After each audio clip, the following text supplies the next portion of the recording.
mais cooki maayin boobu rek ngay nekk ak moom. tout à fait. kese fii la gëm tout à fait. mais doyen man foofu am na fu mu la ñu bëgg interpeller léegi Diomaye dans Pastef. parce que moom il avait promis de se départir de tout ce qui est coloration politique.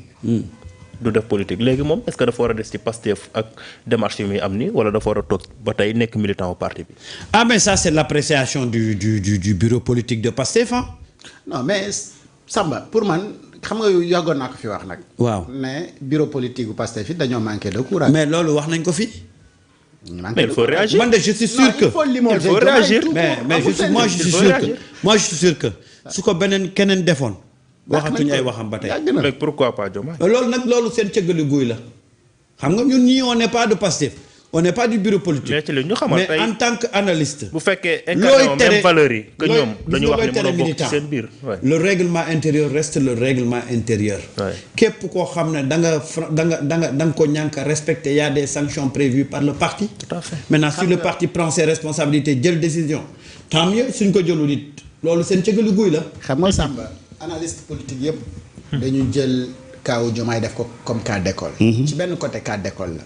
mais ci beneen côté nekkul cas d'école parce que c'est une histoire qui se répète wax nañu tout à l'heure Gambie gi ak Adama Barrow même chose la kiif donc fi mu nekkee cas d'école rek mooy que ni moom ba léegi mu ngi nangu ne ci parti la bokk te mu ngi am coalition am benn te parti boobu noonu ba léegi bu fekkee da nga fa dellu nekkul cas d'école parce que am na benn waay bu dëkk Diourbel dafa am mouvement am ñu génnee ko ci parti bi parce que tout simplement dafa am mouvement waaw mouvement ak coalition lu ci ëpp doole boo mënula accepter ko am mouvement mais kii am coalition moom kanaa waxatuñu ay waxam donc moo tax ma ne bureau politique bi dafa manqué courage foofu keroog ba mu xaatimee dàq borom mouvement bi keroog jour boobu la war a xaatim ne notre ancien secrétaire qui est devenu président de la République et président de la coalition Diomaye président est limogé de notre parti Pastef parce que lii ak lii règlement intérieur du parti bi daf koy lii léegi bu fekkee ni moom def na sa waaye naka laay def pour ñëwaat ci parti bi ngeen waxtaanee conditions yi mu ñëwaat rangé wu nekk militant wu parti bi ndax da ngeen koy tànnaat ngir mu nekk candidat 2029 ou pas loolu yéen a xam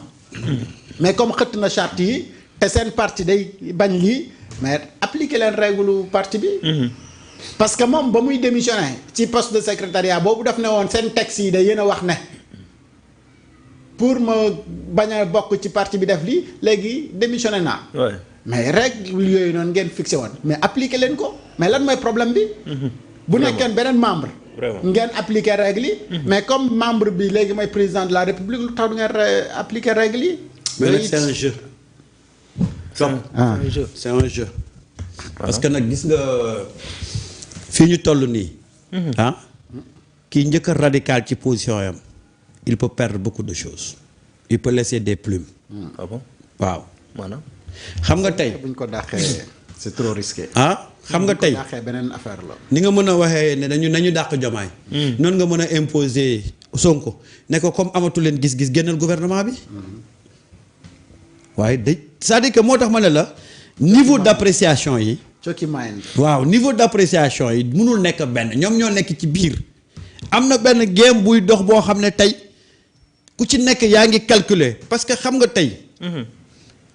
dàq Diomaye ci parti bi mën nga créer victime boo créer victime mën na favorable ci moom. C'est-à-dire qu'aujourd'hui nous sommes en train d'assister à une politique de haute intensité. Wallaay. Parce que man je sais que le parti a les moyens et le pouvoir pour dàq ko mais pourquoi defuñu ko. C'est pareil avec Ousmane Sonko. Il a des raisons pour quitter. Pourquoi il n'a pas quitté. wóore la de. gém bu high level. moo tax ma ne la seen cëggalu guy la. ñu ngi gém de. mais quand même ci ñoom am na ñu ci réagir ku ci mel ni Cheikh Omar Bamba Diop. waaw honorable moom wax na ci. waaw bind ci texte. mu ni après avoir déclaré de se départir de toute coloration politique pour être au-dessus de la mêlée voilà Diomaye qui montre son vrai visage et sa nouvelle identité noyau de la mêlée politique. Il choisit sciemment d'aller aux antipodes des textes du PASTEF qui interdisent à tout membre qui veut le demeurer d'appartenir à toute autre formation politique dont il n'est pas adhérent. Il n'est pas interdit d'avoir des ambitions politiques, mais c'est une ignominie de détourner le vote de 54% des Sénégalais et de faire fi des motivations qui les ont poussés à vous plébisciter. Le détournement d'objectifs, l'antivaleur, la surnoiserie et la trahison sont actés. Maintenant, on attend le modus operandi, attendons-nous au pire. La trahison est une machine que seules les bassesses huilent. Maintenant que nous savons tous que Diomaye ne se considère plus comme un frère, mais un adversaire, il n'y a plus d'excuses ni de subterfuge. Appliquons-lui toute la rigueur du PASTEF, cette machine politique infernale que fait tourner l'adrénaline des patriotes et la promptitude à défendre le projet. Adviendra que pourra, nous sommes debout. Vive le PASTEF. Donc tey lii genre texte yi bu fekkee am na ñu ci jël position ci seen biir. mën na andi. waaw ñàkk a déggoo. l'honorable député Cheikh Omar Bamba Diop. gën naa ko dégg nag ñu waxtaan ci Sëñ Touba Cheikh bëgg naa la ngay dégg ngay waxtaan ci Sëñ Touba de comme moom lañ nga xamee woon. loolu parenthèse la woon. damay bëgg a jot honorable député it Cheikh Bara pour xam dëgg lan moo ci réaction am. mais xam nga dafa am yoo nga xamante ni bu fekkee ni am na noo jàngee. ak culture boo màggalee dafa am yoo nga xamante ni doo ko accepté. ndax mbirum ndaxee mbaay yii gaa ñi nekkee nii. dafa am ñu nga xamante ni dañ ci identifié wul seen bopp parce que am na fooy nekk dafa am lu muy nirool. te la muy nirool te ma bañ koo wax fii loolu la am ñu nga xamante ni seen xol du ko mën a nangu. te boo xoolee game bi Diomaye président nekk mooy jeu boobu mooy. li ñu lay wax ak li ñuy def dafa wuute dafa woroo. te yow sa xarit bu la fi wax benn yoon ñaari yoon benn mbir def lu wuuteeg loolu nga jàppee ko ab. kooku. waaw te kooku ma bañ a tudd fii. moom nag game boobu gaa ñi nekk. mais ñii moom la ñu mënul accepter. et pour que nga comprendre ne fi mu toll nii ñoom def nañu li ñuy def ba pare ñoo jàpp nañ ne. waa ji nekkatul seen frère de parti mais seen adversaire la. et un adversaire da ngay def ak moom na ngay def ak say adversaires yi. donc jàppee leen kii ngeen foog ne c'est un frère de parti. qu'il n'est plus un frère de parti. maintenant nag jot na ñun ñëpp ñu jàjjuwaat defaraat taxawaay yi ngir ñu mën a am li nga xamante ni moom moo ko fi jëlee ñu mën a teg li ñu bëgg loolu rek la bëgg a wax ci texam bi. tout à fait. Mais c'est ça qu'on attend, c'est-à-dire qu'aujourd'hui. La réaction de la base, la position de la base. Parce qu'il ne faut pas que nous disions le prétend que Ousmane Sonko di xaar. Après on va dire que ouais, Ousmane a limogé, Ousmane a. Non. Tey base bi mën nañu agiter wu wane seen position. Que ñu xam ne kat dans un parti démocratique comme le PASTEF, il y a des gens yu jóg pour annoncer seen position par rapport à cette question-là. Mais Ousmane fi mu nekk. Exactement. Ousmane ne peut pas prendre une décision pour limoger Bassirou mënu ko jël. parce que mu ngi ci gouvernement. non du loolu sax mais Ousmane c'est un stratège. Un stratège tout à fait. C'est un stratège.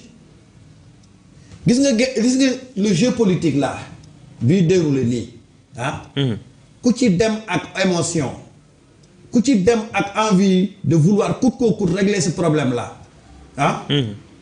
tu risques de prendre une décision boo xam ne après day nekk luy retourner contre. mais est-ce que tey Diomaye nekk ci biir Pastef duñ ko gën a may doole gën koo jëmal. tey buñ ko dàqoon. l'image de Diomaye ne va plus compter. tey bu nekk ci biir Pastef day exister. xam nga tey.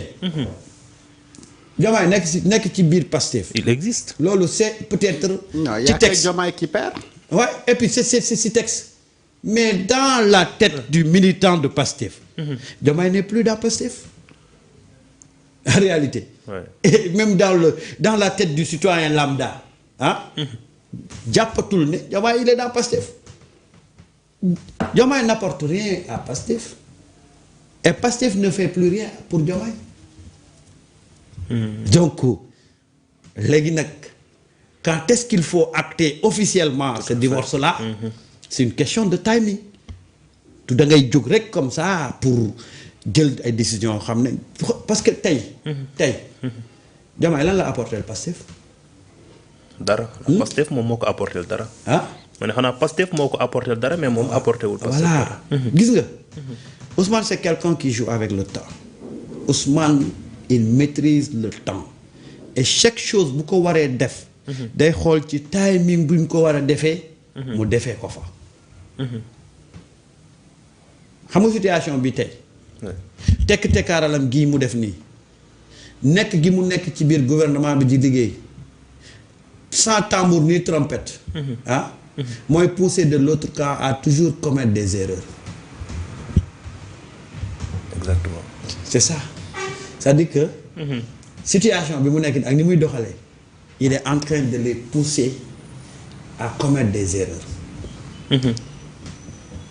moo tax nag nga gis cette guerre froide qui ne dit pas son nom ci ñoom ñaar. Maintenant pour le moment c'est par adversaire interposé. léegi nag kañ lañuy yegg ci direct bi buñ fa yeggee ban période lañ fay yegg. ban période lañ fay yegg. la période elle est importante. moo tax nag li Waly di waxaat rek dañ ci dellusiwaat. te ku nelaw rek si ci game bi alaaxira ngay yeewu. wallaahi lu leer. parce que aujourd'hui nag quoi qu'on dise. c'est le Pastef qui gère le pouvoir. c'est le Pastef qui gère le pouvoir et c'est le mandat du Pastef. parce que nag des leaders du Pastef sont placés à des postes de responsabilité. yooyu yëpp nag balaa haute responsabilité. voilà yooyu yëpp nag balaa nga koy déconnecté il faut nga xool le timing et le moment opportun. Oui, tout à fait. course de fond la. du vitesse. balaa ngay buddi. waaw ngay xam distance bi des waaye buñ ne bëreet nga buddi. boo deful ndànk yow ma nekkoon ca kanam. yaa nekk ci gannaaw yaa nekk ca gannaaw. wallaahi affaire bi lii la xel la. et moi tu sais. top ce que j'apprécie. C'est intéressant. Ce que j'apprécie. Oui. Et pour la première fois on est en train de vivre une politique basée sur ay réflexion di xalaat di teggi nekkatul ay invective fii ay sosal non. oui. gars yi ñu ngi teg benn par benn. oui. Ousmane a ngi teg de.